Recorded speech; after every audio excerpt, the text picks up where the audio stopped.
आज, है ना। तो आज की जो ये हमारी क्लास है, ये यूनिट नंबर 2 के अंतर्गत हम लोग बातचीत कर रहे हैं, जहाँ सोशोलॉजिकल कॉन्सेप्ट पर हम सब की चर्चा पर चर्चा चल रही, क्योंकि सामाजिक या समाजशास्त्रीय अवधारणाएं बहुत बड़ी टॉपिक है। इसके अंतर्गत कई पॉइंट्स मेंशन किए गए हैं, जैसा कि मैंने पहली क्लास में आप लोगों को बताया था यूनिट नंबर 2 के। तो हम लोगों ने अभी तक सामाजिक संरचना के बारे में, उसकी भूमिका, परिस्थिति, साथ ही साथ उसके अंतर्गत सामाजिक संस्थाएं, विवाह इत्यादि जैसी चीज़ों पर चर्चा कर चुके हैं। आज सोशोलॉजिकल कॉन्सेप्ट के अंतर्गत हम लोग देखेंगे परिवार और उसके बाद सामाजिक स्तरीकरण का part. Unit number 2 totally fact पर आधारित है। मैं आपको हर क्लास में बता चुका हूँ, ये फैक्ट पर बेस्ड है टोटल यूनिट नंबर 2। अब ये आप लोगों को जैसे ही ये, अगर मैं आपको बता दूं, आज आप सबकी क्लास एक और है 7 बजे से। उस क्लास में ह्यूमन राइट है, और human right basically UGC net का टॉपिक भी है। यूनिट नंबर 8 का यूजीसी नेट सोशल वर्क देखेंगे तो उसमें आपको ह्यूमन राइट मिलेगा, बड़ा डीप में है वहाँ पे। और यहाँ ह्यूमन राइट आप लोगों को एक नॉलेज के आधार पे दिया गया है। क्या है मानवाधिकार, आज मैं आप लोगों पर इस पर भी डिस्कस करूंगा, ठीक है। यह है मानवाधिकार की पीडीएफ, और इसकी पीडीएफ भी आप लोगों को किंग जॉर्ज मेडिकल यूनिवर्सिटी में ग्रुप में चली जाएगी, ठीक है। और इसके बाद हम लोग फिर बात करेंगे, 2 से 3 क्लास चलेगी आप लोगों की सोशल पॉलिसी। यानी आज अगर मैं बात करूं तो आज वीरवार है, यानी बृहस्पतिवार, और तारीख है 12 दिसंबर। मान चलिए कि ह्यूमन राइट्स आपकी आज और कल 2 क्लासेस हो सकती है मे बी, और 2 क्लासेस सोशल पॉलिसी की भी हो सकती हैं, तो 2 2 4, ठीक है। और आज एक क्लास आप सबकी सोशोलॉजिकल कॉन्सेप्ट के अंतर्गत लास्ट पार्ट है, ठीक है। ये तो कुल 5 क्लासेस अभी आपकी थ्योरेटिकल आधारित, थ्योरेटिकल पर बेस्ड होंगी। इसके बाद आप लोगों को सोशोलॉजिकल के कॉन्सेप्ट पे सभी प्रश्न चलेंगे, ह्यूमन राइट्स पर क्वेश्चन चलेंगे। क्वेश्चंस कम से कम 3 दिन चलाए जाएंगे आप सबके, क्योंकि मुझे उसमें ह्यूमन राइट्स भी कवर करना है, सोशल पॉलिसी भी कवर करनी है, समाज कार्य अभ्यास भी कवर करना है, ठीक है। समकालीन जो चिंताएं हैं, समकालीन चिंताओं का मतलब होता है कि समस्याएं, गरीबी, बेरोजगारी इत्यादि के संदर्भ में आप सबकी जो है क्वेश्चंस बनाए गए हैं, ऑलरेडी मैंने बना रखा है। अब इस प्रश्नों पर भी हम लोग ये थ्योरेटिकल चीज़ें समाप्त होने के बाद चर्चा करेंगे, ठीक है।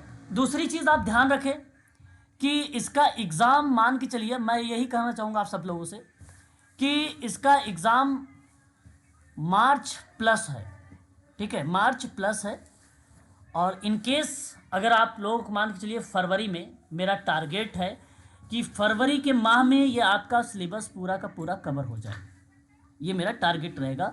और उसके बाद बचे हुए जो दिन होंगे, उन दिनों में विगत वर्षों के प्रश्न लिए जाएंगे, टॉपिक के आधार पे प्रश्न लिए जाएंगे, ताकि आपकी सोशल वर्क में अच्छी पकड़ हो सके, है ना। तो क्लासेस आप सबकी कंटिन्यूअस चलेंगी, क्लासेस आप सबकी कभी बंद नहीं होंगी, खासकर किंग जॉर्ज मेडिकल यूनिवर्सिटी की।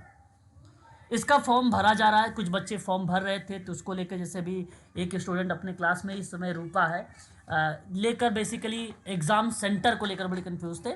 और ये बात तय है कि जब आप रजिस्ट्रेशन कर रहे हैं तो रजिस्ट्रेशन के दौरान डोमिसाइल पूछा जा रहा है, और डोमिसाइल का मतलब ये है कि आप कौन से स्टेट के हो। मान लीजिए आप मध्य प्रदेश के हैं, ठीक है, और आपने डोमिसाइल में रजिस्ट्रेशन के दौरान एमपी आपने डाल दिया, ठीक है, तो आपका यहाँ पे काउंट ये हो जाएगा कि आप जनरल में रहोगे, ठीक है, आप कैटेगरीज में नहीं रहोगे। तो अदर स्टेट के जो लोग अप्लाई करेंगे वो जनरल के अंतर्गत आएंगे, उनको कैटेगरीज नहीं मिलेगी। जो उत्तर प्रदेश के निवासी होंगे उनको कैटेगरीज में रखा जाएगा, चाहे वो ओबीसी हो, चाहे ईडब्ल्यूएस हो, चाहे एससी हो, ठीक है, उनको कैटेगरीज में रखा जाएगा, खासकर यूपी वाले को।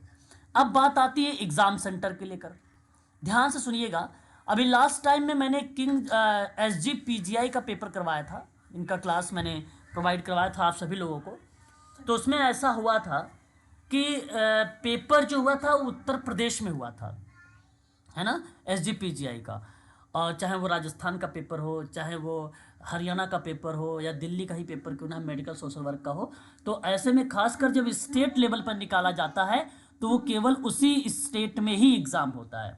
अब आप समझ लीजिए बेंगलोर रह रहे हो या मध्य प्रदेश या एमपी, जहाँ कहीं पर भी रह रहे हो, तो आप लोगों को फॉर्म तो आप वहाँ से भर सकते हो ऑनलाइन, लेकिन परीक्षा देने आप सभी लोगों को आना पड़ेगा उत्तर प्रदेश में।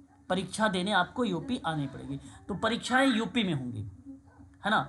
ये मैं लगभग बता दूं 99% श्योर हूँ कि ऐसा हो सकता है, ठीक है। हालांकि एग्ज़ाम फॉर्म भरते समय ऐसा कोई भी ऑप्शन नहीं आ रहा है कि आप चूज़ करें, जिस तरीके से यूजीसी नेट में चूज़ करने का ऑप्शन आता है कि एग्ज़ाम सेंटर हम कहाँ लेंगे, उस तरीके से नहीं आ रहा है किंग जॉर्ज मेडिकल यूनिवर्सिटी में, ठीक है।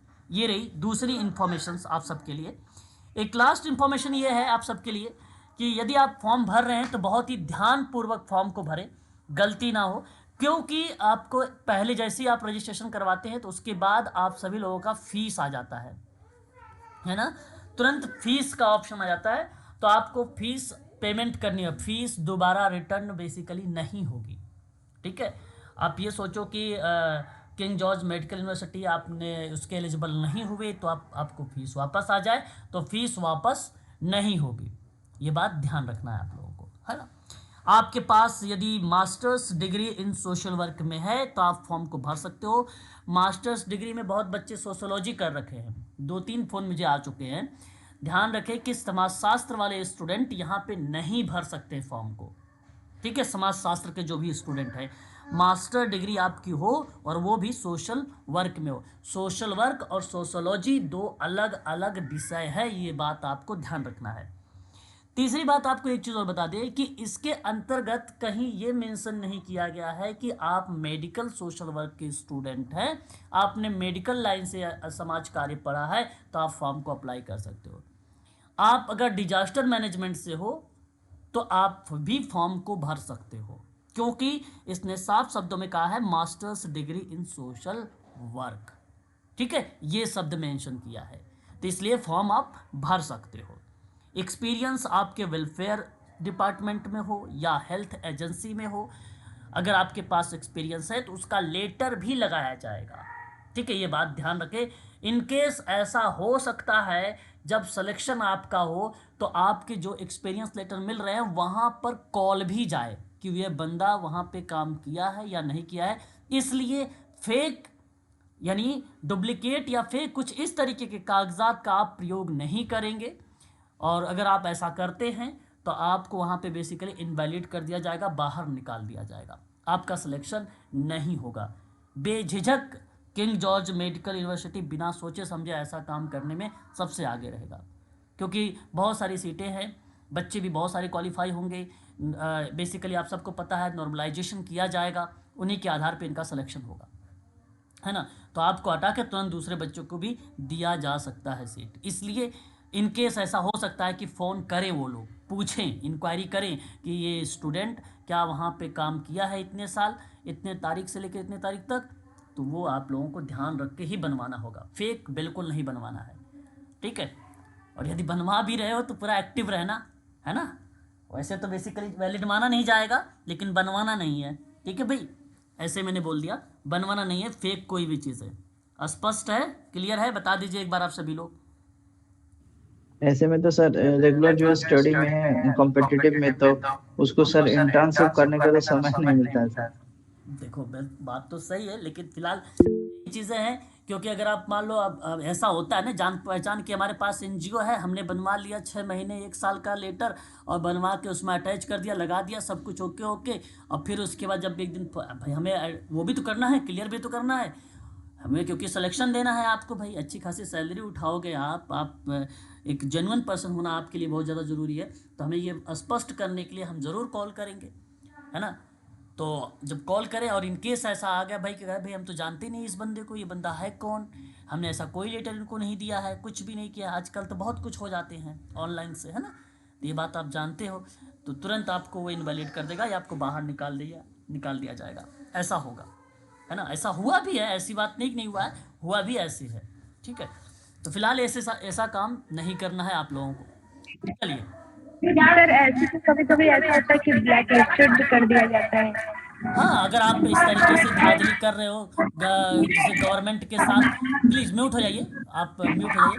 तो अगर इन केस ऐसा कुछ चीज़ें कर रहे हो तो उस दौरान क्या होता है भाई, आपको मार्कशीट या जो भी चीज़ें होंगी ब्लैक लिस्टेड कर दी जाती है। दोबारा आप बेसिकली कोई भी जॉब वगैरह अप्लाई करोगे तो उस दौरान सर्च मारा जाएगा, देखा जाएगा, तो आपको मिल जाता है, नाम तो निकाल लिया जाता है। ऐसा भी होता है ना, ऐसा भी कर दिया जाता है। ठीक है सर जी। सर मेरा एक क्वेश्चन है। ये पहली बात, ये जो एक्सपीरियंस है वो जी कोई साल उन्होंने मेंशन किया है क्या, मतलब कि 5 साल 6 साल होना चाहिए ऐसा कुछ? नहीं, ऐसा कुछ भी मेंशन नहीं किया गया है कि आपके पास अनुभव जो है 2 साल का हो या 3 साल का हो या 5 साल का हो, ऐसा कुछ भी नहीं कहा गया है ना। बेसिकली जैसे क्या हुआ कि अगर आपका सिलेक्शन हो रहा है तो उस दौरान मैं ये देख पाऊंगा कि आपके पास 6 महीना का अनुभव है, किसी बच्चे का पास जो है 5 साल का अनुभव है। तो अब ये मुझे देखना पड़ रहा है कि एक बच्चे के पास 5 साल का अनुभव है, एक बच्चे के पास 6 महीने का अनुभव है। ठीक है, ये देखने के बाद हम ये माइंड में अपने ज़रूर रखेंगे ये अनुभव वाला पार्ट, लेकिन जब नंबर पर बात करते हैं या उसका जब नॉर्मलाइजेशन किया जाता है तो 5 साल वाले का कम नंबर आ जाता है, 60 मान के चलिए, और जो 6 महीने का एक्सपीरियंस कर रखा है उसका मान लीजिए 70 नंबर आ जाता है। तो प्राथमिकता वहाँ पर 6 महीने वाले को दे दी जाएगी, ना कि 5 साल वाले के अनुभव। तो वहाँ पे 5 साल अनुभव वाले को नहीं प्राथमिकता मिलेगी, वहाँ पर 6 महीने वाले को अनुभव मिलेगा, क्योंकि उसका नंबर अच्छा खासा आया हुआ है। और यूपी में बेसिकली आप सबको पहले से बता दूं कि पहले भी ऐसे हुआ है, नंबर के आधार पर सिलेक्शन हुए हैं, और अगेन मैं आपको बता दे रहा हूँ कि आगामी परीक्षाओं में भी नंबर ही मायने रखेंगे। ये बात ध्यान रखिएगा आप लोग, ठीक है। सर नॉर्मलाइजेशन क्या होता है, मतलब क्या चीज़ होता है?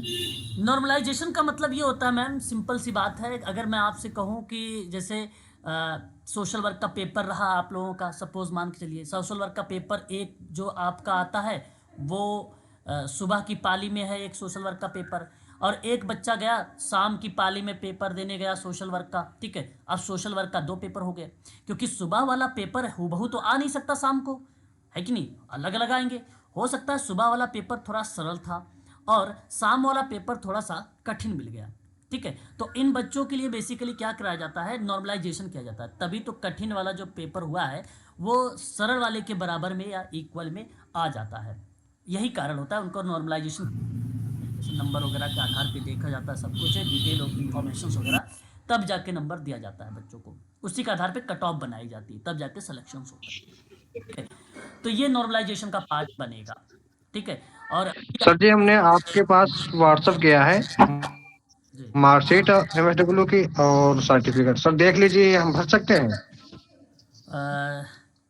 दिनेश कुमार, बिल्कुल आपने MSW के यहाँ पे मुझे भेजा है मास्टर ऑफ आर्ट करके। ठीक है, और जी आपने सर। सब्जेक्ट सोशल वर्क का है, बिल्कुल भर सकते हो आप, इसमें कोई दो राय नहीं सर। ठीक है, भर सकते हो, मैंने देख लिया है।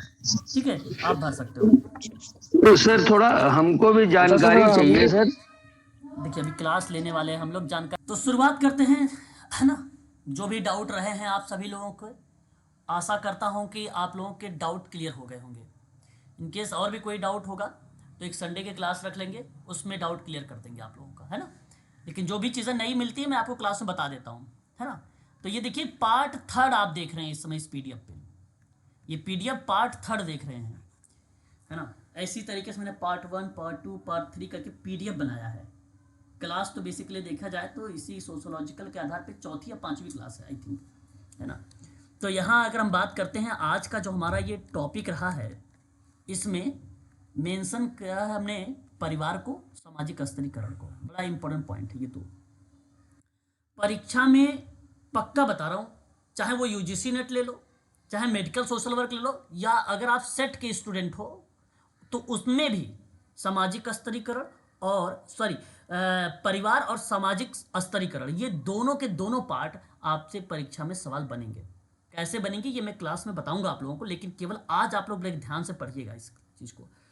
परिवार यानी फैमिली। देखिए फैमिली आप सभी को पता है, आप सब स्टूडेंट सभी लोगों को मालूम है, सब लोग जानते भी हो। परिवार लोगों का एक समूह है जो रक्त संबंध या आत्मीयता से जुड़ा होता है, यह समाज की सबसे बुनियादी और सामाजिक इकाई मानी जाती है। परिवार यानी फैमिली, ये बात जरूर ध्यान रखिएगा आप सभी लोग। तो समाज की सबसे छोटी इकाई परिवार, समाज की सबसे बुनियादी इकाई परिवार। परिवार में जनरली अगर मैं बात करूं पति पत्नी और बच्चे शामिल होते हैं। हालांकि दुनिया के ज़्यादातर हिस्सों में परिवार में रक्त संबंधों के साथ साथ विवाह और दत्तक प्रथा से जुड़े लोग भी शामिल होते हैं। जैसे अगर मैं कुछ बात करता हूं परिवार को लेकर, परिवार सामाजिक व्यवस्था का आधार होता है। हम सोशल वर्क पढ़ रहे हैं इसलिए थोड़ा सा चीज़ों को रिलेट करके पढ़ेंगे। परिवार जो होता है सामाजिक व्यवस्था का आधार होता है और परिवार में एकता, प्रेम और ममता मिलती है। परिवार में हमें परिवार से ही हमें कह सकते हो संस्कार सीखने को मिलते हैं, है कि नहीं? ये बात तो आप सब लोग अच्छे से जानते हो। परिवार अपने सदस्यों का एक भावनात्मक आधार होता है। परिवार बेसिकली अगर हम बात जब करते हैं उसके टाइपों पर, तो विभिन्न प्रकार के परिवार के टाइप मिलते हैं, लेकिन मुख्य रूप से अगर हम बात करते हैं तो दो ही प्रकार होते हैं, एक संयुक्त परिवार होता है और एकल परिवार होता है परिवार के अंतर्गत। तो थोड़ा सा शब्दों में ध्यान रखिएगा। अच्छा, मैं पहले तो आप लोगों को ना परिवार की कुछ किताबों के बारे में बता देता हूँ कि अगर इन केस सवाल अगर बनता है तो कुछ पुस्तकें हैं, उन पुस्तक को आप ध्यान से सुनिएगा, क्योंकि उससे परीक्षा में अगर सवाल बने किताब से लेकर तो उन्हीं किताबों से बनेगा। तो मैं यहाँ साइड में नोट करवाऊँगा बुक, वो भी परिवार से, ठीक है? आप इसे अपनी कॉपी पर भी चाहो तो मेंशन कर सकते हो, ठीक है? तो एक किताब आई थी फैमिली, ठीक है? किताब का नाम था family, kinship and marriage in India, in India, ये किताब है। जानते हैं आप इस किताब के लेखक कौन हैं? प्लीज़ अगर पता है तो स्पष्टीकरण जरूर करिएगा, वरना मैं तो आप लोगों को बताऊंगा ही कि family, kinship and marriage in India की जो किताब लिखी गई है वो किसके द्वारा लिखी गई है, ठीक है? मैं बताऊं,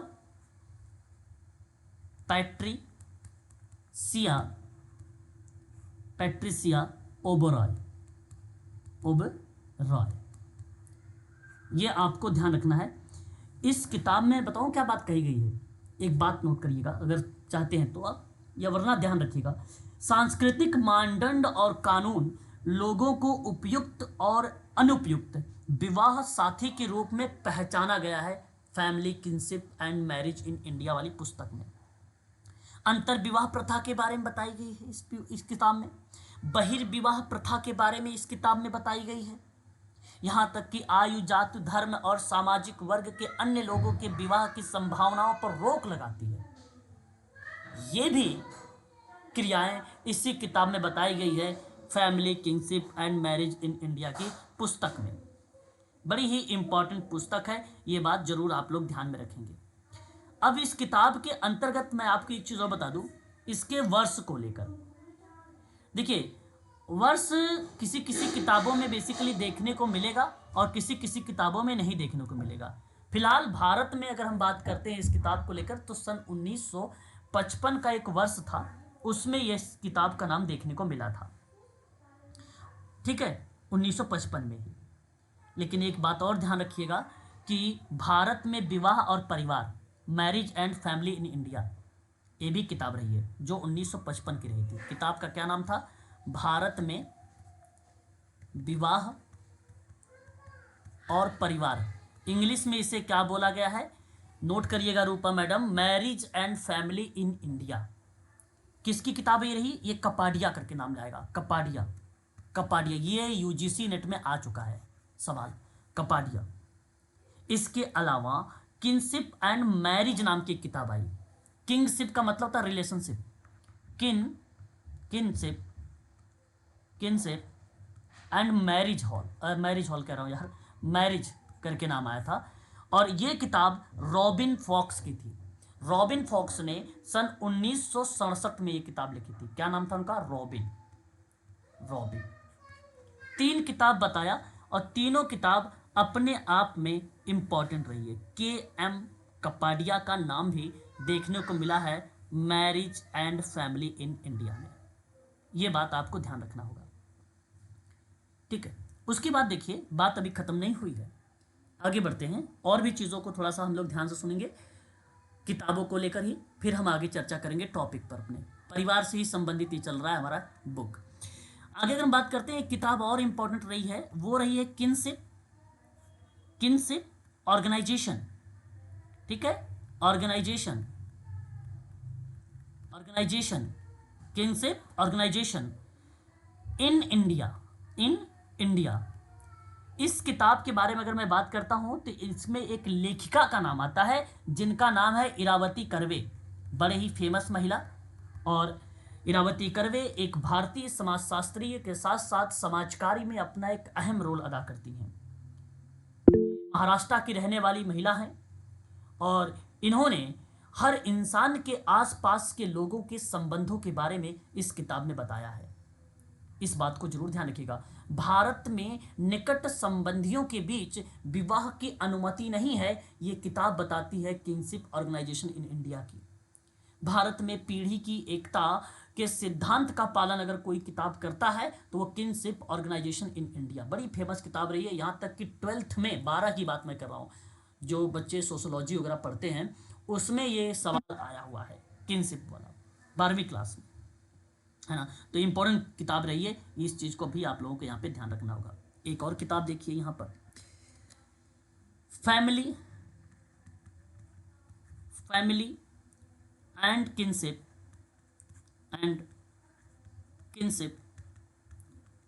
a study of pendulous of ruler Kashmir.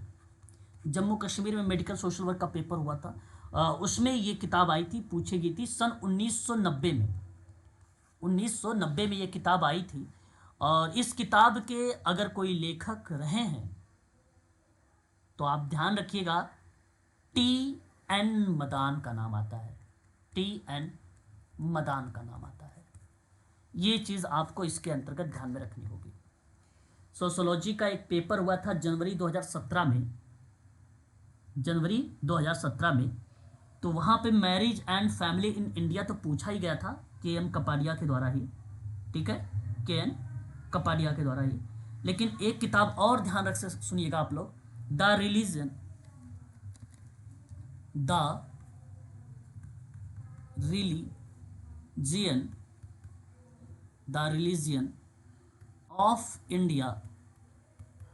Of India, the sociology of Hinduism and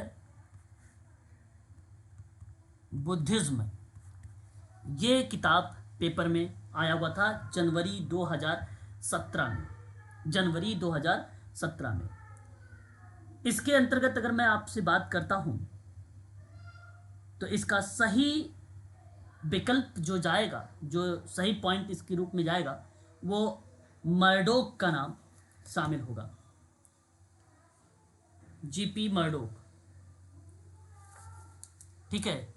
the sociological, ये जो किताब आप देख रहे हैं, the religions of India, the sociological of Hindus and Buddhism करके, है ना, हिंदू धर्म और बौद्ध धर्म का समाजशास्त्र पर चर्चा, सॉरी क्या नाम लगा रहे थे आप, मर्डोक का नहीं, यहाँ पर अगर नाम जाएगा किसी का तो मैक्स वेबर का नाम जाएगा। किसका नाम जाएगा? मैक्स वेबर का नाम जाएगा, सन 1916 में, मैक्स वेबर का नाम 1916 में। ये बात आपको ध्यान रखना होगा। जनवरी 1916 सर।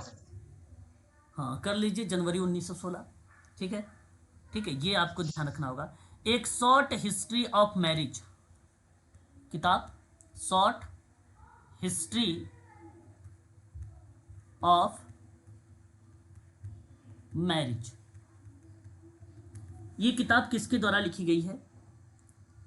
जहां जिक्र किया गया है the history of human marriage को लेकर भी एडवर्ड वेबस्टर मार्क का नाम आता है। ई वेबस्टर मार्क है ना, वेबस्टर मार्क का नाम, ठीक है।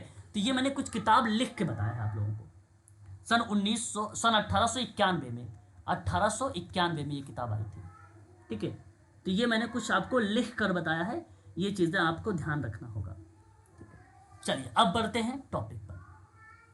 तो फैमिली लैटिन शब्द में अगर हम बात करते हैं फैमिलस से बना हुआ है, और यह फैमिलस शब्द एल्पर ने अपनी पुस्तक में सोशियोलॉजी ऑफ फैमिली में प्रतिपादित किया था।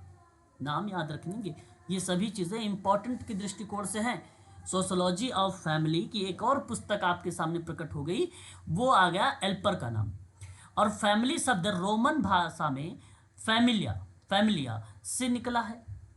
और फैमिली शब्द ऐसी समिति संस्था है जहां पर पति पत्नी एक निवास में बच्चों सहित, ठीक है, एक प्रकार से रहते हैं, या बच्चों सहित या बच्चों रहित रहते हैं। तो जिनके पास बच्चे हैं तो वो भी फैमिली का पार्ट है, जिनके पास बच्चे नहीं है इसलिए फैमिली रहित, बच्चे रहित बताया दिया गया, यानी उनके पास भी पति पत्नी के पास बच्चे नहीं है तो वो भी एक प्रकार से क्या है, परिवार ही है, परिवार भी है।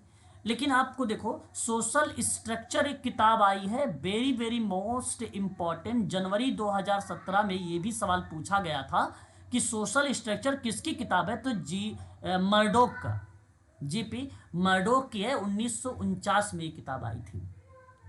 हमने अभी विवाह के जब प्रकार पढ़ रहे तो मर्डोक का नाम वहाँ पे पढ़े थे, तो हमने देखा था कि 250 समाजों का अध्ययन करने पर पाया कि कोई भी ऐसा समाज नहीं जिसमें परिवार रूपी संस्था अनुपस्थित रही हो। इसलिए इसकी महत्ता की चर्चा करते हुए मैकाइबर पेज ने कहा है कि संकट काल में व्यक्ति देश के लिए युद्ध करता है और शहीद हो जाता है, लेकिन परिवार के लिए तो वह जीवन पर्यंत परिश्रम करता रहता है। तो इस स्लाइड पे वेरी वेरी मोस्ट इंपॉर्टेंट शब्द, एक लैटिन भाषा से जो फैमिली निकला हुआ है फैमिलस, ये याद रखना है। दूसरा इस स्लाइड में याद रखना है सोशल स्ट्रक्चर किताब किसकी है, मर्डोक की। ये दो बातें यहाँ पर ध्यान रखना है। और परिवार कहते किसको हैं, जहाँ पर पति पत्नी एक निवास में बच्चे सहित रह रहे हो या बच्चों रहित रह रहे हो, तो उस क्रिया को हम लोग बोलते हैं कि वह एक प्रकार की फैमिली है, यानी परिवार है। परिवार को समिति के नाम भी दिया गया है, परिवार को ही संस्था का भी नाम दिया गया है, ठीक है। ये बात ध्यान रखिएगा। आगे बात करते हैं नेक्स्ट पॉइंट पर, परिवार की कुछ परिभाषाएं को लेकर। अलग अलग विद्वानों ने अलग अलग तरीके से परिभाषित किया है। फिलहाल हम देखेंगे जो इम्पोर्टेंट परिभाषाएं रहेंगी उस पर हम फोकस खास कर करेंगे। जैसे गिलबर्ट ने कहा है कि साधारणतः परिवार में एक स्त्री और पुरुष का एक या एक से अधिक बच्चों के साथ अस्थायी संबंध होता है, उसे परिवार कहते हैं। ये गिलबर्ट परिभाषा कहती है, लेकिन ये परीक्षा में नहीं आ सकता है और अभी तक पूछा भी नहीं गया है दूर दूर तक। बर्गेस एंड लॉक का नाम, परिवार ऐसे व्यक्तियों का समूह है जो विवाह, रक्त अथवा गोद लेने संबंधों द्वारा एक दूसरे से बंधे रहते हैं और एक गृहस्थी का निर्माण करते हैं। ये भी बेसिकली परिवार की परिभाषा परीक्षा में नहीं आ सकती है। आगबन निमकाफ इम्पॉर्टेंट है, ये विद्वान परीक्षा में आते रहते हैं। परिवार बच्चों सहित एवं बच्चों रहित पति पत्नी का लगभग एक अस्थायी समिति या संघ के रूप में होता है, वो परिवार कहलाता है। ये परीक्षा में आ सकता है, ठीक है। अब देखो कुछ बच्चे ऐसे कह रहे होंगे कि समिति तो सर वो होती है जो बेसिकली कुछ समय के लिए बनाई जाती है और फिर वो समिति टूट जाती है। सपोज अगर मैं आपसे बात करता हूँ, मान लीजिए महाराष्ट्र का या कहीं का कोई दुर्गा पूजा हो रहा है कहीं पर, और यदि दुर्गा पूजा हो रहा है तो उस दौरान कुछ आपने समिति देखा होगा उभर के आती जो चंदा कलेक्ट करती है, चंदा। और जैसे ही दुर्गा पूजा समाप्त होता है तो फिर वो समिति बंद हो जाती है। फिर जब अगली बार दुर्गा पूजा आएगा या गणेश पूजा आएगा तो फिर वो समिति स्टार्ट हो जाती है। तो इसका मतलब होता है कि समिति अस्थायी होती है, अस्थायी नहीं होती है ना। लेकिन यहाँ पर अकबर निमकाफ ने बोला इस तरीके से कि परिवार जो होता है बच्चों सहित और बच्चों रहित पति पत्नी का लगभग एक अस्थायी समिति होती है, यानी संघ होता है। इसमें मतलब ये नहीं कि भाई बदल गया और फिर ये चेंज हो गया। ये डेफिनेशन के आधार पे बताई गई है, तो अस्थाई का नाम इन्होंने बताया कि ये फिक्स रहती है, इसमें कोई परिवर्तन नहीं होता है। हाँ, ये परिवार का खंडन हो सकता है, वो आप आगे देखोगे विखंडन में। ठीक है, बट ये हो सकता है, लेकिन ये अस्थाई होती है परिवार। संयुक्त परिवार से एकल परिवार में जाएंगे तो विघटन का पाठ माना जाता है, तो वो आगे आपको मिलेगा। हालांकि यहाँ पे परिभाषा में अस्थाई समिति का नाम आप लोगों को याद रखना, ये डेफिनेशन है, ये परिभाषा है, परीक्षा में आया हुआ है, ये बात जरूर ध्यान रखेंगे। इलियट एंड मेरिल की एक परिभाषा रही है कि परिवार पति पत्नी और बच्चों से निर्मित एक जैविक सामाजिक इकाई होती है, एक बायोलॉजिकल सोशल यूनिट के रूप में माना जाता है। हालांकि ये भी परीक्षा में नहीं पूछा जा सकता है, याद रखिए। टालकाट पार्सन्स ने कहा है कि परिवार वे कारखाने हैं जहां मानव व्यक्तियों का उत्पादन होता है, आप इसे भी हटा सकते हैं। Murdoch, very very most important, इनकी एक किताब आई थी सन 1949 में, 250 समाजों का अध्ययन किया था इन्होंने। किताब का नाम था सोशल स्ट्रक्चर, और इनकी एक परिभाषा है परिवार एक सार्वभौमिक संस्था है, ये बात ध्यान रखेंगे आप लोग। दूसरा परिभाषा भी इंपॉर्टेंट है, बोगार्ट्स का नाम, पारिवारिक समूह प्रथम मानवीय पाठशाला है, ये भी बात सत्य है और ये भी इंपॉर्टेंट है, परीक्षा में आ सकता है। मैकाइवर पेज को आप यहाँ पे हटा सकते हैं। इनकी परिभाषा समाज सामाजिक संबंधों का जाल है, ये परीक्षा में आया हुआ, ये परिभाषा याद रखिएगा। परिवार में ये परिभाषा आप याद ना रखें तब भी चलेगा। समाज में परिवार ही अत्यधिक महत्वपूर्ण समूह है, इनकी परिभाषा ये थी, लेकिन परीक्षा के दृष्टिकोण से अगर मैं कहूँ तो ये इंपॉर्टेंट नहीं है। आगे बात करते हैं। मैलिनोवस्की का नाम आप सभी लोगों ने प्रकार्यवाद में पढ़ा है, परंतु यहाँ परिभाषा में परिवार में इनका अहम रोल नहीं है। विवाह को संविदा, संविदा का मतलब होता है कॉन्ट्रैक्ट बेस पर, ठीक है, संविदा के रूप में परिभाषित किया, जिसमें बच्चों की उत्पत्ति एवं पालन पोषण का प्रावधान दिया गया है, ठीक है। वहीं अगर हम बात करते हैं, अरस्तु ने समाज को परिवारों का संकलन बताया है। समाज जो है परिवारों का संकलन, बड़ी प्राचीन परिभाषा है ना। तो ये तो आप याद रखिएगा, इंटरव्यू वगैरह के लिए या कोई बातचीत कर रहे हैं तो आप बताने में बहुत ही बढ़िया परिभाषा है कि समाज को परिवारों का संकलन कहा जाता है। और सही बात है, जब कई परिवार मिलेंगे तो समाज ही बनेगा, है ना। तो ये परिभाषा बेसिकली अरस्तु का है। कूली ने एक परिभाषा दिया है, ये इंपॉर्टेंट में रखिएगा आईएमपी के रूप में, और इनकी एक कीवर्ड है, जहां कहीं प्राथमिक मिले, प्राथमिक समूह, प्राथमिक पाठशाला, तो आप सभी लोगों को CH कूले का ही नाम लगाना है। सन 1909 में एक इन्होंने किताब लिखा, बड़ी फेमस किताब रही, सोशल ऑर्गेनाइजेशन का पार्ट रहा, जहां बेसिकली इन्होंने प्राथमिक समूहों को लेकर और द्वितीयक समूहों को लेकर चर्चा किया था, है ना। तो परिवार को मानव स्वभाव की पोषिका और प्राथमिक पाठशाला माना है। तो प्राथमिक पाठशाला ये कीवर्ड है, इस कीवर्ड को जरूर ध्यान रखिएगा क्योंकि ये परीक्षा में आया हुआ है, ये IMP है। लूसी मेयर, ये इंपॉर्टेंट नहीं है, परिवार का कानूनी आधार विवाह है, इसको हटा दीजिए।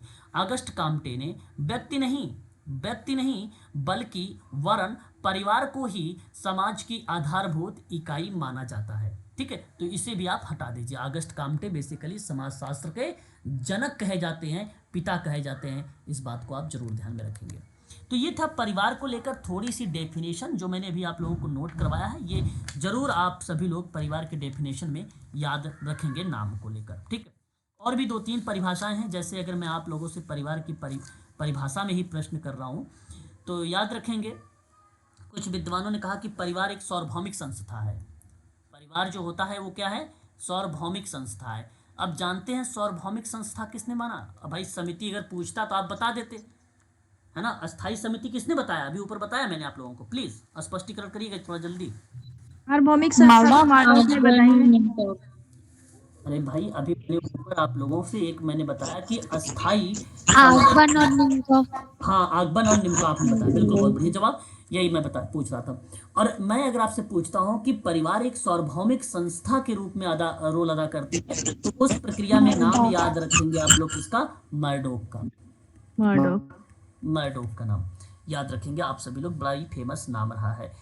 लूसी, देखो परिवार का कानूनी आधार माना था लूसी मेयर ने जब परिवार के अंतर्गत एक कानूनी आधार माना तो उस दृष्टिकोण में ये देखने का प्रयास किया गया कि परिवार का कानूनी आधार है क्या, तो वो था विवाह।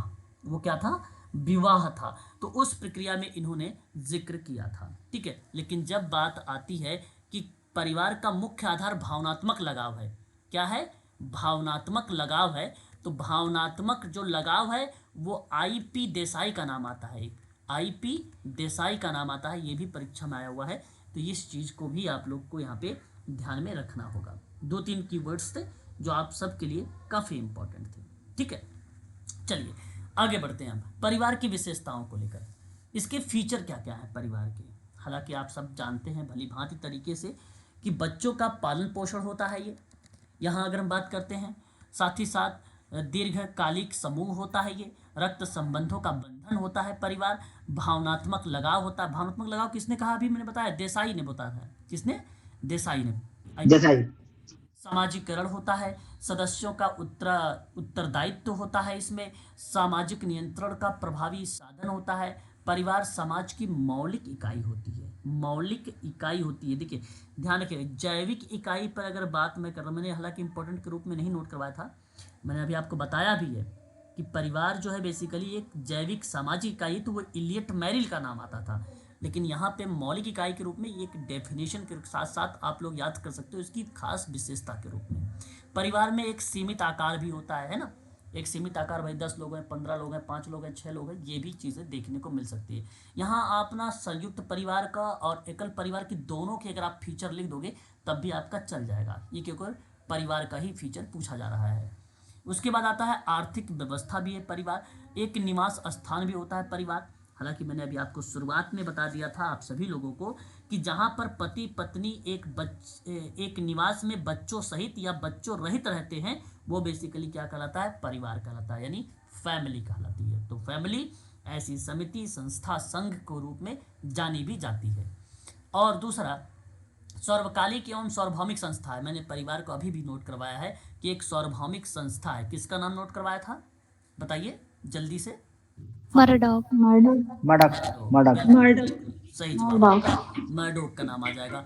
अपनत्व की भावना पाई जाती है परिवार में और अनिवार्य सदस्यता भी परिवार में देखने को मिलती है। तो ये खास कुछ विशेषताएं रही हैं। ठीक है, इस बात को आप लोग ध्यान रखिएगा। परिवार जो है समाज की एक मौलिक इकाई है, ये भी चीज़ आपको ध्यान रखना होगा। परिवार के ही अंतर्गत चीज़ें आती है, सामाजिक नियंत्रण का प्रभावी साधन होता है और सीमित आकार भी होते हैं। ठीक है, आगे की एक नोट आपके सामने यहाँ पे आ रहा है जो इम्पोर्टेंट हो सकता है परीक्षा के दृष्टिकोण से, कि मजुमदार एवं मदान ने परिवार को 4 विशेषता बताई थी। उसमें से संस्थागत यौनाचार होता है, नामकरण द्वारा वंश निर्धारण होता है, आर्थिक इकाई होती है एवं संयुक्त निवास होता है। ये 4 प्रकार की विशेषता इन्होंने बताई है। तो परीक्षा में अगर पूछा जाएगा कि किसने 4 प्रकार की विशेषता बताई है तो नाम मजुमदार एवं मदान लगाइएगा, और पूछ लेगा इनमें से कौन सा नहीं बताया है तो भी आप इसमें से अगर 4 आपको याद है तो आप एलिमिनेट करके निकाल सकते हैं, जो थर्ड या लास्ट ऑप्शन में आ रहा है आपके सामने। ठीक है, तो ये थोड़ा सा इंपॉर्टेंट पॉइंट के रूप में नोट कर लीजिएगा। 4 विशेषता। परिवार के अंतर्गत उत्पत्ति के कुछ सिद्धांत हैं, बड़े ही इंपॉर्टेंट पॉइंट यहाँ पर भी देखने को मिलेगा। तो अगर मैं बात करता हूँ अगस्त काम्टे, जैसा कि आप सब जानते हो कि समाजशास्त्र के जनक के रूप में अगस्त काम्टे महोदय का नाम लिया जाता है, और अगस्त काम्टे ने परिवार को समाज की कोशिका कहा है। कोशिका मीन्स सेल बताया है।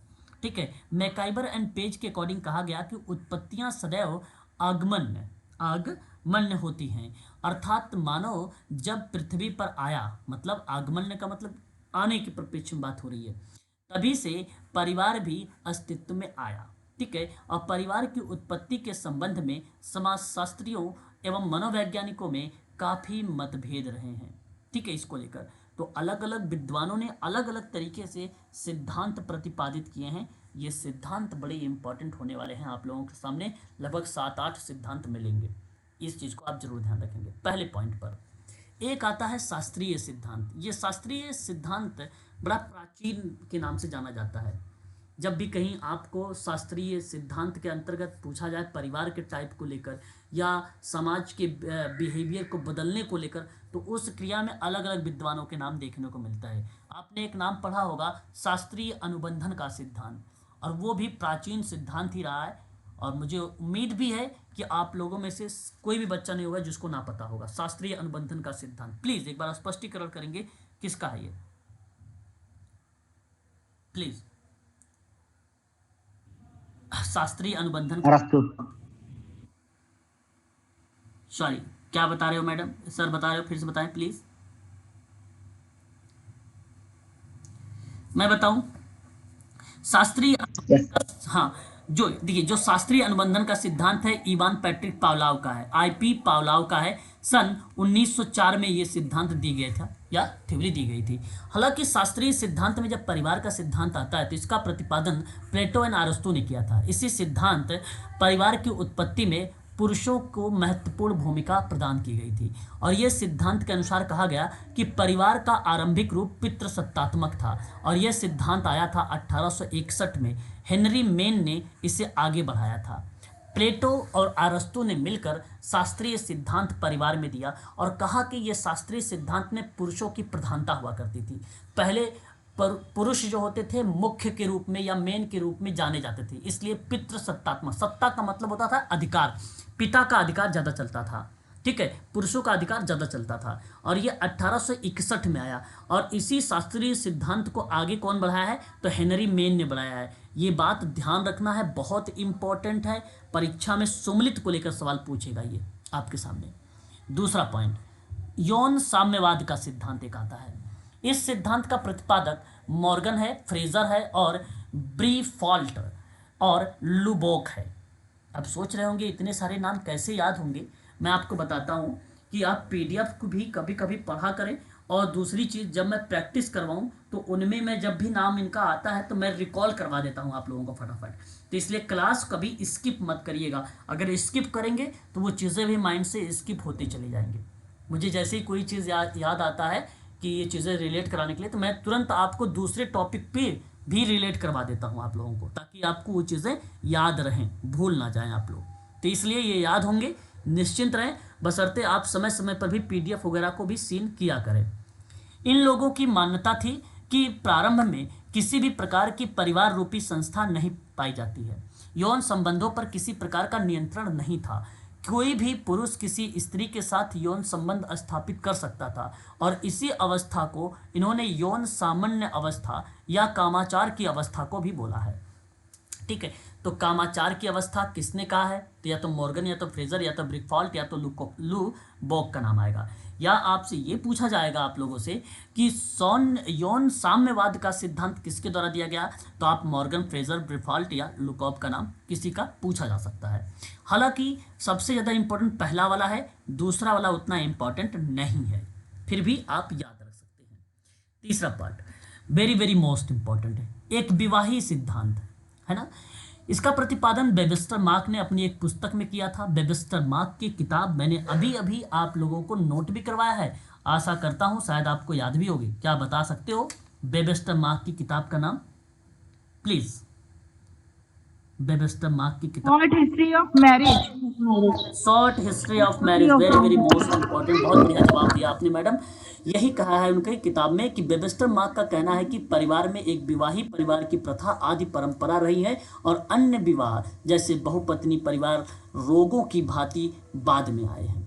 ठीक है, ये सब बाद में आए हैं, लेकिन पहले एक विवाही का प्रचलन था और एक विवाही का सिद्धांत वेबस्टर मार्क के द्वारा दिया गया है। और शॉर्ट एंड हिस्ट्री की जो किताब मैंने बताया वो किताब भी आपको याद रखना है, तो ये इंपॉर्टेंट के रूप में माना जाएगा। ठीक है, आगे बात करते हैं।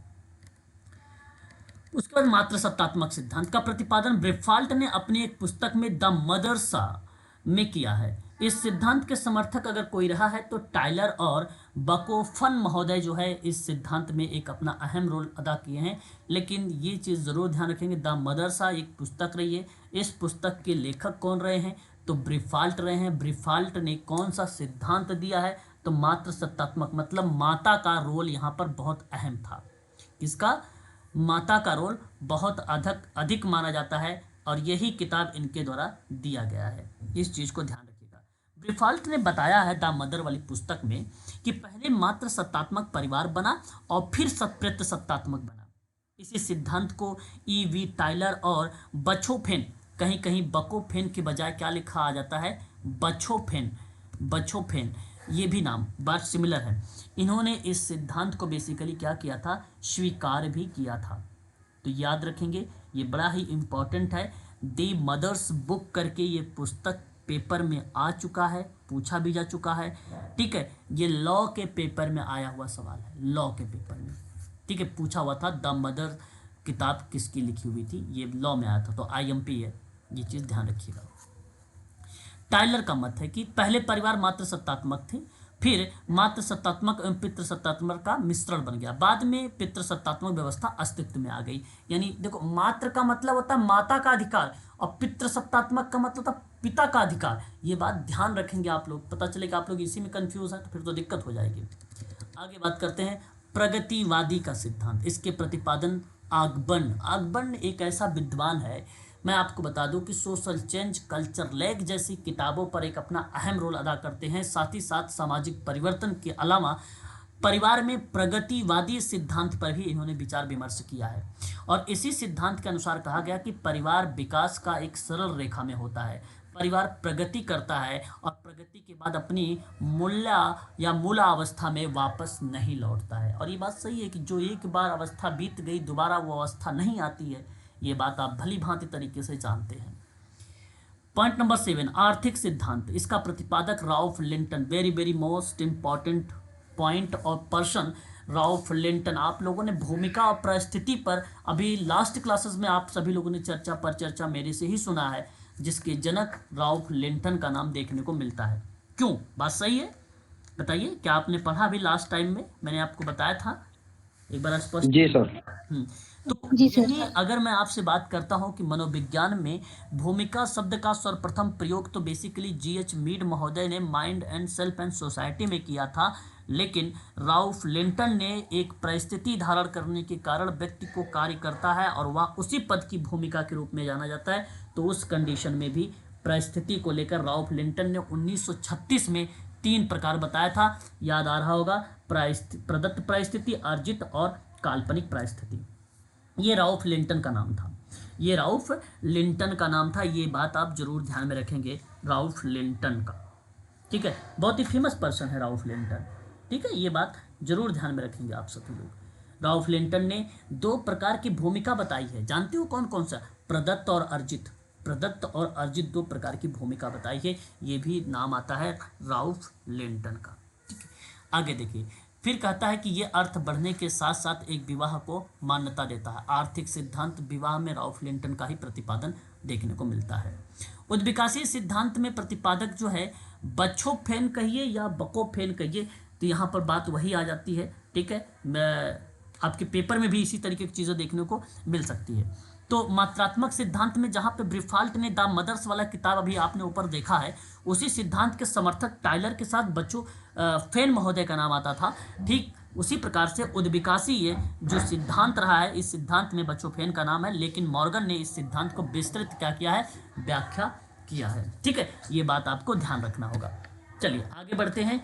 आगे देखिए, बच्चोफेन के द्वारा बताया गया परिवार के उद्विकासीय रूप में 4 चरण बताए गए। कामाचरण की स्थिति यानी 1 बहुपत्नी विवाह परिवार की स्थिति, 2 बहुपत्नी विवाह परिवार, ये देखो बहुपति है दूसरा वाला और बहुपत्नी तीसरा वाला है, और चौथा वाला एक विवाही परिवार प्रस्तुत किया है उद्विकासी के अंतर्गत। ठीक है, तो ये चीज़ आप ध्यान रखेंगे। मॉर्गन के द्वारा परिवार के उद्विकासी वर्णन किया गया है, ये भी आप देखेंगे किस तरीके से इसका वर्गीकरण किया गया है। परीक्षा में ये भी सवाल आ चुका है, यूजीसी नेट सोशल वर्क में ये सवाल आया हुआ है, सीक्वेंस बाई से पूछा गया है। समरक्त विवाह के बारे में इन्होंने एक टाइप बताया, वर्गीकरण किया, कहा कि इसमें यौन जो है स्वच्छंदता अर्थात समान स्थिति वाले व्यक्ति पिता पुत्री भाई बहन के बीच विवाह करने पर कोई प्रतिबंध नहीं था, इसे समरक्त विवाह का नाम दिया था। दूसरा, समूह विवाह में मार्गन का तात्पर्य ऐसे परिवार से है जिसमें सामूहिक विवाह का प्रचलन था और जिसमें एक परिवार के सभी भाइयों का विवाह दूसरे परिवार के सभी बहनों से होता था। इस तरीके की बातें इसने समूह विवाह में बताया मॉर्गन ने। दूसरा, समरक्त विवाह के रूप में बताया कि पिता पुत्री से भाई बहन से विवाह अगर हो रहा है तो समरक्त विवाह का पार्ट माना जाता था। ये किसने बोला है? तो ये बताया है किसने? मॉर्गन ने। ये यूजीसी नेट 22 अगस्त के पेपर में शायद में भी पूछा हुआ सवाल था। सेंडे सिमन परिवार, वेरी वेरी मोस्ट इंपॉर्टेंट। सेंडे सिमन परिवार, ये इस परिवार में विवाह यद्यपि एक ही स्त्री के साथ होता है, लेकिन पुरुष परिवार को सभी विवाहित स्त्रियों के साथ यौन संबंध रख सकता है। इसका मतलब ये होता है, सेंडे सिमन का मतलब होता है कि परिवार में विवाह यद्यपि एक ही स्त्री के साथ वो करेगा, लेकिन वो पुरुष परिवार जो होगा वो सभी विवाहित स्त्रियों के साथ यौन संबंध रख सकता है। उसे सेंडे सिमन परिवार कहा गया और इसे में डिफाइन किया है मॉर्गन महोदय ने। पितृसत्तात्मक परिवार की बात करता हूँ, यह अवस्था में परिवार पर पुरुष का आधिपत्य था, वह एक से अधिक पत्नियां रख सकता था, स्त्रियों की तुलना में इसका अधिकार अधिक था। ठीक है, मतलब देखिए पुरुष का आधिपत्य था, वह एक से अधिक पत्नियां रख सकता था, स्त्रियों की तुलना में इसका अधिकार अधिक था, किसका, पिता का या पुरुष का। ठीक है, ये बात जरूर ध्यान में रखेंगे। उसके बाद लास्ट पॉइंट, ये 5 टाइप की डिफाइन किया था, याद रखेंगे। पहला मैंने जो आपको डिफाइन किया है समरक्त विवाह, दूसरा डिफाइन किया है समूह विवाह, तीसरा डिफाइन किया है सिंडे समन, चौथा डिफाइन किया है पितृसत्तात्मक, और पांचवा डिफाइन करने चल रहा हूँ एक विवाही परिवार।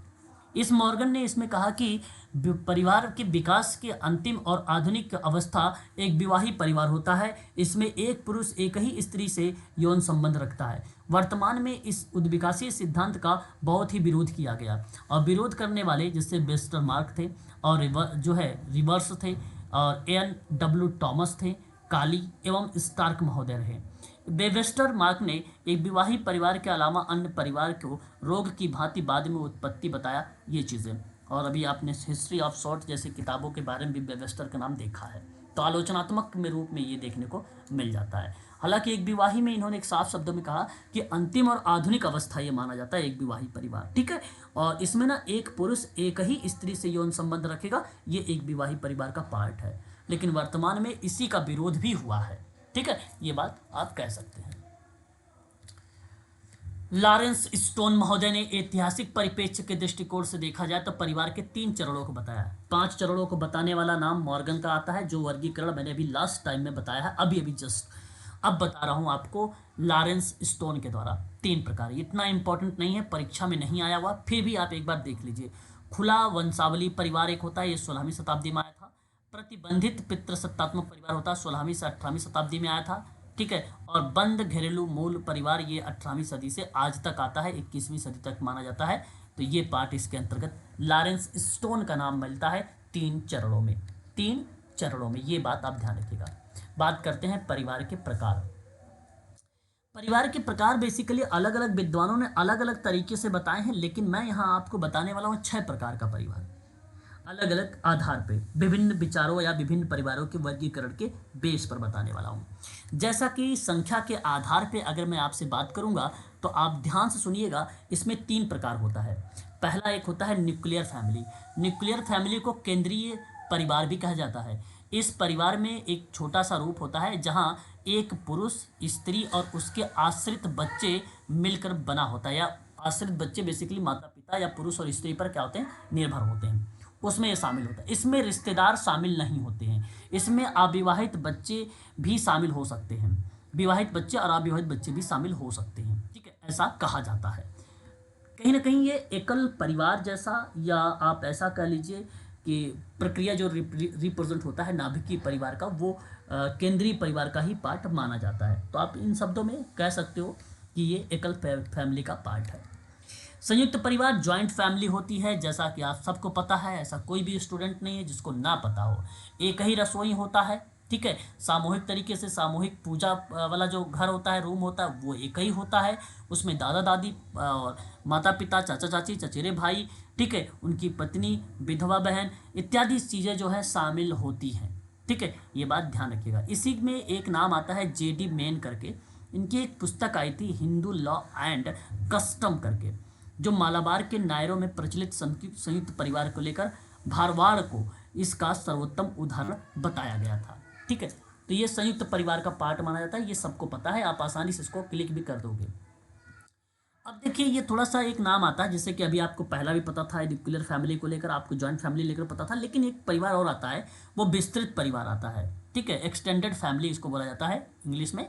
ऐसे परिवार में सभी रक्त संबंधी और कुछ अन्य संबंधी भी शामिल होते हैं, मतलब कुछ रक्त संबंधी होंगे तो कुछ अन्य संबंधी भी होंगे। ठीक है, ये बात ध्यान रखिएगा। विस्तृत वाले में परिवारों में संबंधों और रिश्तेदारों का भी सही ज्ञान नहीं होता है, ऐसे परिवार के सदस्यों की संख्या अधिक पाई जाती है। ठीक है, कारण यह है भाई कि रक्त संबंध के साथ साथ अन्य रक्त संबंध भी लोग आ जाते हैं।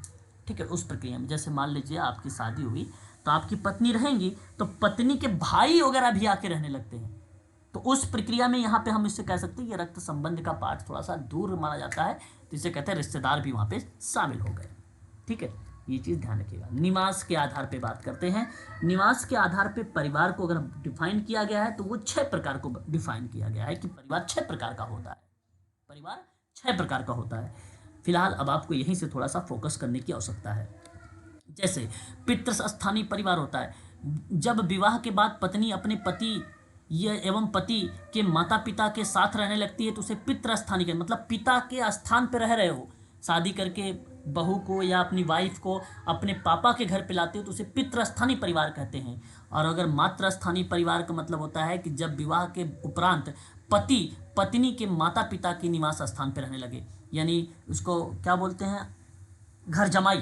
घर जमाई बोलते हो ना, घर जमाई, यस सर। ठीक है। तो उस क्रिया में अगर मैं बात करता हूँ तो वहाँ पर मात्र स्थानीय परिवार का पार्ट माना जाता है। नवस्थानीय परिवार का मतलब सिंपल होता है, बड़ा आसान होता है। परिवार, जब परिवार में पति पत्नी विवाह के बाद ना तो पति के लोगों के साथ रह रहा है और ना ही पत्नी के पक्ष के लोगों के साथ रह रहा है, वो एक नया घर बनाकर दूसरी जगह रह रहा है, तो उसे नवस्थानीय परिवार का नाम दिया जाता है। ठीक है, ये बात जरूर ध्यान रखें। ये परीक्षा में आया हुआ है, निवास स्थान पे यूजीसी नेट में कई बार सोशल वर्क में आया चुका है।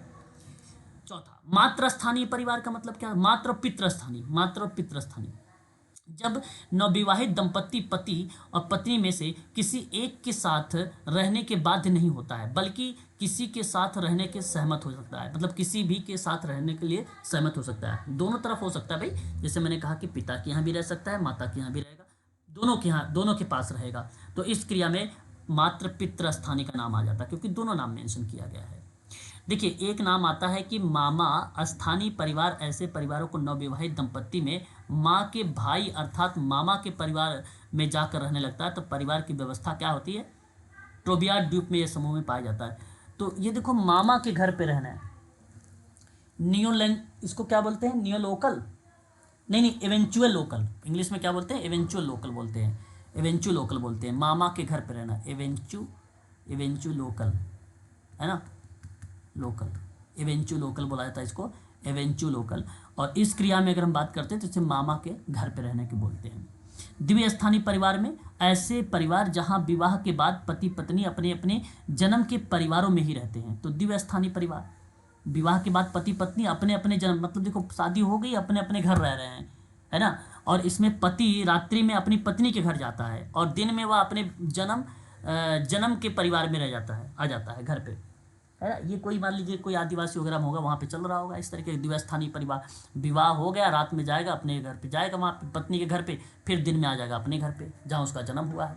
ठीक है, ये चीज़ें होता है। तो इस तरीके से ये था निवास के आधार पर परिवार के बारे में। ठीक है, अच्छा, आज के लिए बस इतना ही रखिए आप लोग, है ना, क्योंकि अभी ये क्लास और होने वाली है।